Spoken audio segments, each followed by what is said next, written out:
Good morning, good afternoon, good evening sa ang sulok man po ng mundo. Magandang araw po sa inyong lahat.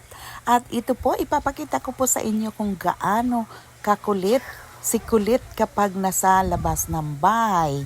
So, nung last Sunday nga po, nagsimba po kami sa Baras, ay Morong pala. And then yan po ang kanyang gawa. Kaya inilabas po namin siya ng simbahan kasi sigaw ng sigaw at lakad ng lakad.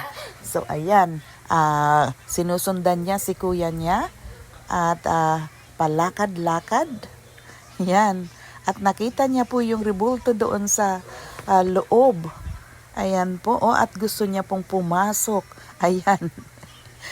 Pinipilit niyang isuot yung sarili niya at pinipilit niyang umakyat sa bakod, kaya lang hindi po niya kaya. Kaya ayan, nagpapatulong po. Ayan, ay naisip niya